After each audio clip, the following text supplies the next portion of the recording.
Hello and good evening. My name is John Talaferro, and this is my final presentation for Professor Robert Cuccia.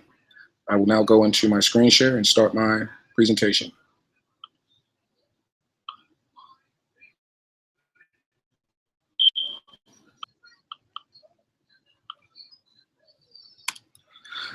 This is a presentation by John Talaferro IV on centralizing systems.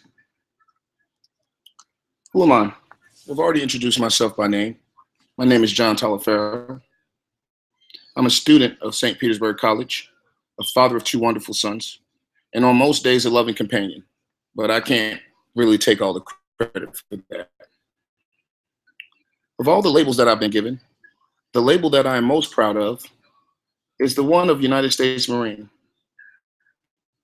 The Marine Corps instilled the values of honor, courage, and commitment in me as a young man, and those values have stayed with me till this day.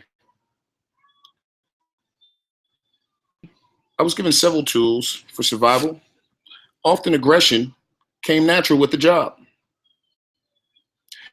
Now, as I immediately went into the car business. It was something about the idea that I could earn a person's business and help that it appealed to me. However, not long after I started selling, I realized most of the sales used very aggressive sales tactics. I've even gone so far and seen two salespeople run up to someone's car, fighting to try to get to the customer and actually causing this a very uncomfortable situation for the customer. These can often make a customer comfortable, and it can also intimidate them, possibly destroying any opportunity a salesperson has of earning their business.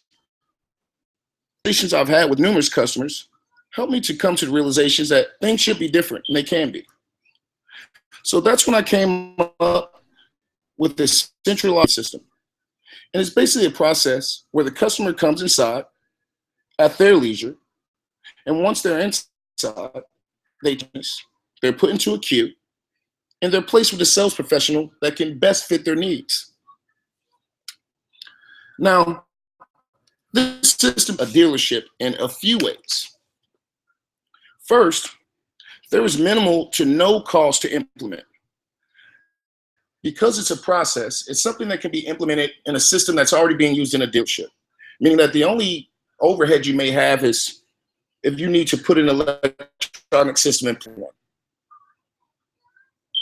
It guarantees the customer is helped when they're ready, meaning no more salespeople being aggressive on the lot and trying to get people to buy something now. The customer comes in after they're ready, after they've looked at the product that they need more information on, then they come in and they're helped by a sales professional. Next, it eliminates aggressive salespeople intimidating the customers. Again, this is the main premise behind this whole idea, to create an environment that's conducive to customers being comfortable, thus increasing the chances of being able to earn their business. It increases future business by building a rapport, i.e. word of mouth.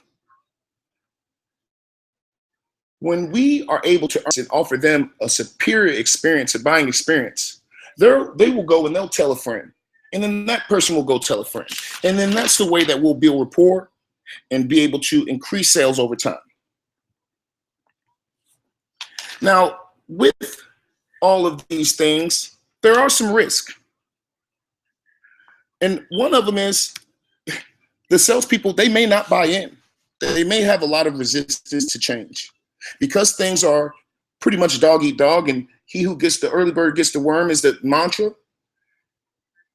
Some salespeople may think that as they used to be able to have because of this new system. Quite frankly, some customers may initially feel ignored and leave because they were not greeted immediately. I mean, after all, the way that it's always been done is a salesperson comes out, they greet the customer, they initiate the deal. So people that are used to this way may simply feel ignored. And finally, we just risk having an overcrowded showroom and thus creating a less pleasurable experience for customers. I mean, let's be frank, if we're allowing all the customers to come in before they before they're ready, it can cause for an overcrowded showroom. An overcrowded showroom really takes away from that personal experience that a customer should have. So what is my recommendation? First, get feedback from customers to see how they feel about the process. It's important that we know how the customers feel, because if they're not pleased, then ultimately the system will fail. Also, you're going to get feedback from salespeople to see what improvements can be made. Not only are the customers important feedback, but the information from the salespeople and how the new process is helping them get through this is also important. Have an electronic customer check-in and out system put in place to log customers in and out with salespeople. I mean, as simple as a computer, Excel spreadsheet, just to log them in and out, get them in a queue so the sales professional can earliest convenience. And finally, and most importantly, have plenty of training programs in place to help salespeople transition to the new way of doing things. I mean, let's be honest, this is something new, and a lot of people, anytime there's a new system put in place, there needs to be training in place as well, that the sales staff and the management staff as a whole are equipped to handle the new process, the new way of doing things. Thank you very much. That concludes my presentation. It's been a very challenging and hopefully much more rewarding semester at the end of this. Thank you.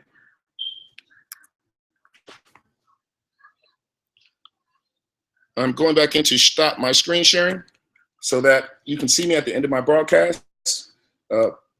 Professor, this semester has been an extreme challenge, but as well that came with that challenge, also, I believe that it brought me to a higher level and to improve in my business communications. Thank you, sir. Have a good day.